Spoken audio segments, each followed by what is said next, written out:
Hello friends, welcome to my YouTube channel. Exercise 12.1 से question number 7 करेंगे।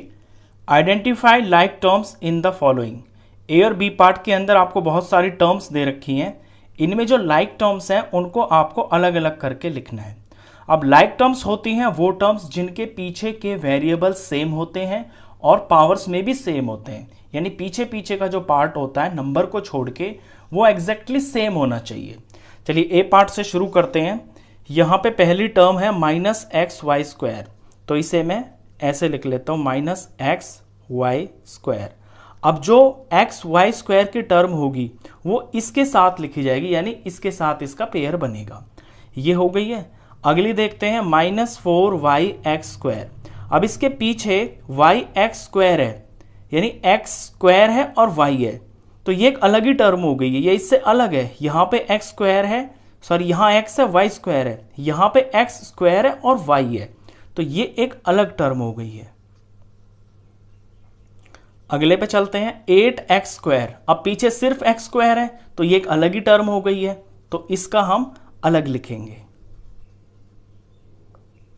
आगे बढ़ते हैं 2xy स्क्वायर। अब एक्स वाई स्क्वायर यहां पे ये रहा एक्स वाई स्क्वायर, तो ये टर्म इसके लाइक टर्म है 2x वाई स्क्वायर। 7y, अब 7y पीछे y है ना, तो y की तो यहां पे पीछे इनमें से कोई भी टर्म नहीं है, तो इसका अलग ही पेयर बनेगा। ये हो गई है 7y। Minus 11x square. अब पीछे x स्क्वायर है तो x स्क्वायर वाली टर्म x स्क्वायर वाले पेयर में लिखी जाएगी, और ये x स्क्वायर ये रहा, तो ये माइनस 11x स्क्वायर। ये दोनों टर्म्स लाइक टर्म्स हैं। आगे बढ़ते हैं माइनस 100x। अब पीछे वेरिएबल है x, तो x की टर्म तो यहाँ पे पीछे तो कोई आई नहीं है, x स्क्वायर की है, तो x स्क्वायर में और x में फर्क होता है, यहाँ पीछे x है ना, तो ये अलग ही टर्म हो गई है, इसे हम अलग लिखेंगे। इसके बाद है माइनस 11y(x).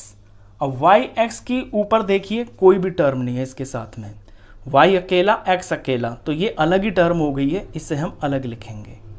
माइनस 11y और ये x।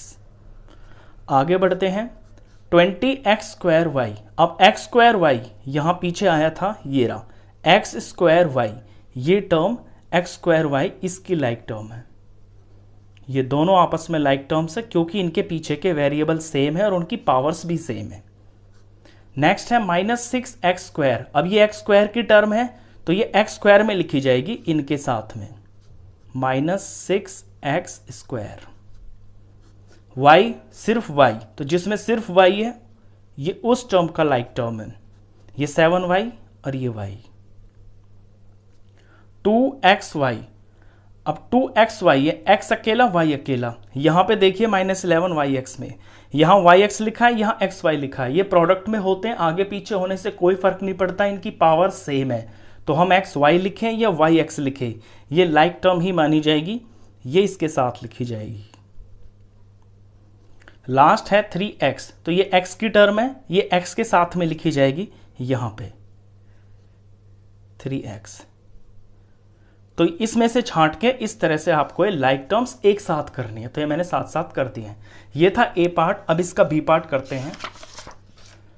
बी पार्ट के अंदर भी आपको यही करना है। सबसे पहली टर्म उठाते हैं 10pq, तो 10p और ये q। आगे है 7p, तो ये p की टर्म है तो ये अलग ही लिखी जाएगी। आगे है 8q, q अकेला है इसमें तो ये अलग ही टर्म बन गई है, ये 8q हो गया।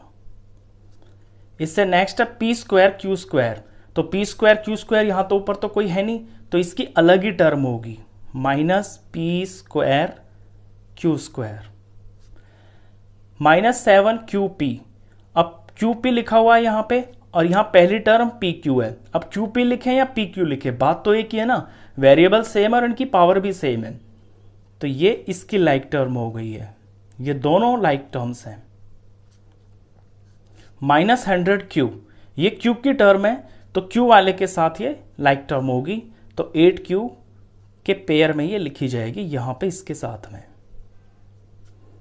आगे है -23। अब -23 के अंदर वेरिएबल कुछ भी नहीं है, यानी कि ये कांस्टेंट है, सिर्फ अकेला नंबर, तो अकेले नंबर की अलग ही टर्म बनेगी, ये हो गई है। नेक्स्ट है 12q² p²। अब q² p², यहां पीछे हमने देखा p² q², दोनों में pq है और दोनों की पावर भी सेम है, तो q² p² लिखे या p² q² लिखे, बात एक ही है, आगे पीछे होने से कोई फर्क नहीं पड़ता, तो ये इसके साथ लिखी जाएगी।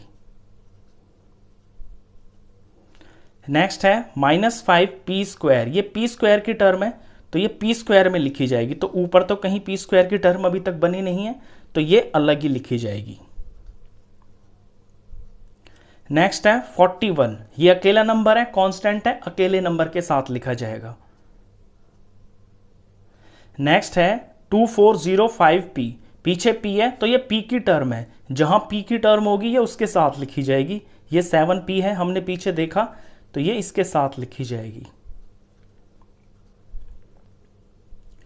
78qp, अब ये qp की टर्म है, तो ये qp के साथ लिखी जाएगी, और जो पहला पेयर ही हमारा बन रहा है ये pq qp, तो ये qp इसके साथ लिखी जाएगी। आगे पीछे होने से कोई फर्क नहीं पड़ता, दोनों में वेरिएबल सेम है और पावर्स भी उनकी सेम ही है। नेक्स्ट है 13p²q। अब p²q, यहां पे कोई भी ऐसी टर्म नहीं है जिसमें p² हो और q अकेला हो, कोई भी नहीं है, तो इसकी अलग ही टर्म बन जाएगी। ये हो गया है 13p² और ये q। नेक्स्ट है qp², यानी q एक बार p दो बार, तो ऐसी भी यहां पे कोई टर्म दिखाई नहीं दे रही है कि जिसमें q अकेला हो और p इसके अंदर दो बार हो, तो ये अलग ही टर्म बन जाएगी। सॉरी, यहां पे ये qp², देखिए ये qp² है और ये qp², ये दोनों वेरिएबल सेम है इनके और इनकी पावर्स भी सेम है, तो ये 13 वाले के साथ लिखी जाएगी। ये qp² है, ये pq² है, फर्क नहीं पड़ता क्योंकि पावर सेम है, वेरिएबल्स भी सेम है, तो ये qp² इसके साथ लिखी जाएगी। ये दोनों लाइक टर्म्स हैं। लास्ट है 701p², तो ये p² की टर्म है, तो p² में लिखी जाएगी। ये रहा p², ये इसके साथ लिखी जाएगी 701p²। तो इस तरह से इन सारे टर्म्स में से हमने लाइक टर्म्स को अलग अलग कर लिया है, तो इन्हें आप ऐसे अलग अलग लिखोगे, यही क्वेश्चन था। तो लास्ट पार्ट था, क्वेश्चन खत्म। तो इस वीडियो में बस इतना ही। नेक्स्ट क्वेश्चंस के लिए मिलते हैं फिर नेक्स्ट वीडियो में, तब तक के लिए गुड बाय।